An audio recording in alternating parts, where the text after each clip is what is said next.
बालेश्वर नीलगिरी तहसिल रे बाली माफिया दौरात्म वृद्धि पाइबारे लगी माटियाली ठारू बेगुनिया पर्यंत सोन नदी से मन इच्छा बाली चालाण करुछंती। शह शह ट्राक्टर राति रे बाली चोरा चालाण होउछे। फल वर्षा दिने नदीर गतिपथ बदलिबा आशंका देखा देइछे। काठपाड़ अंचल रे बाली माफिया माने नदी रे बेआईन रास्ता निर्माण करने सजबाज होउतबा जणा पड़िछि। गत वर्ष सेही अंचल बाली ताड़ी नेबा फल विराट गात सृष्टि होइतिला। बाली चोरा चालाण खबर न्यूज 7 रे प्रसारण पर प्रशासन एक्शन मोड को आसी। ए संपर्क में अधिक सूचना देउछंती नीलगिरी प्रतिनिधि ब्रजकिशोर पाणी। देखो तो ये सोन नदी में जो बाली माफिया दौरात्म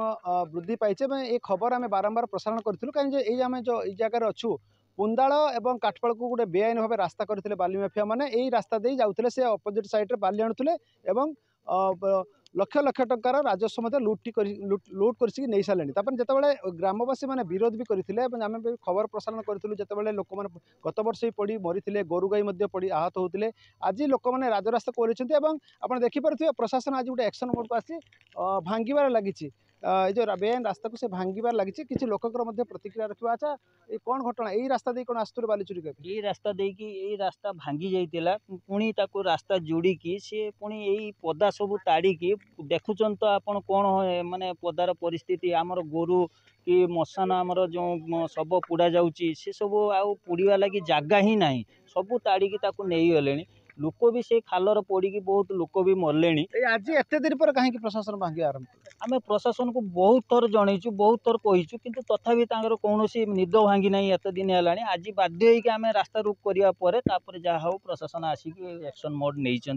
जहाँ हो आम भावुचे जे आपर बाली चोरीटा बंद हम बोली देखा जाऊ कौन होपर बाली चोरी बंद हो निवेदन भी प्रशासन को भी निवेदन कर तो न्यूज 7 को देमी धन्यवाद देमी सी लाइव कास्ट जहाँ देखी तार प्रभाव आज पड़ी प्रशासन आज एक्शन मोड को आसी कौन केते बाट जाऊँ देखिए जी प्रशासन आज आमको जो कमिटमेंट देते आम आशा रखी प्रशासन आमको माने सफल करेंगे सब कम को कमिटमेंट रास्ता को काटे आमर गार्डवाल सब पत्थर पैकिंग करेंगे आउ जिते दिन पर्यंत माने आमर गार्डवाल सब पत्थर पैकिंग है ना ताकू सुरक्षा देवाई 144 करेंगे आ बाली गोटे ट्रिप उठा न उठाई तीनटा को दाबी मानी तहसिलदार मैडम मानिक जाइए। आज तार प्रथम दिन प्रथम काम है कम कर रास्ता बर्तमान उठा चलती काली सी सब दीटा दाबी मानिए बोली सर बहुत दिन पर गोटे एक्शन मोड को आसी पुलिस प्रशासन और राजस्व विभाग खनिज विभाग मिलित भाव गोटे ये बेआईन भाव रास्ता को भांगी लोक मैंने गोटे अगाध विश्वास आसी प्रशासन उपर जे आज कि गोटे शांति से निश्वास मारे ना ये आगु भी प्रशासन तत्पर थिला जो बाली माफिया माने ये कर आगुरी एठार लोक जनसाधारण कंप्लेन करते सब कलेक्टर को कंप्लेन करते माइनिंग अफसर को आमको कॉपी देते तेणु तापर आज प्रशासन तरफ गोटे जो रास्ता से नदी भितर करते आम एविक्शन करुँ पुलिस प्रशासन सजग अच्छी पुलिस प्रशासन सजग अच्छे बेआईन रास्ता को से भांगापी पूरा लगी पड़ी यही रास्ता दे देखो गोटे गाँ यही पुंदाला गाँ दे अपोजिट साइड एक्सक्लूसिव चित्र देखो बेआईन आम बारंबार खबर परिवेषण करने प्रशासन गोटे एक्शन मोड को आसी ग्रामवासी माने गोटे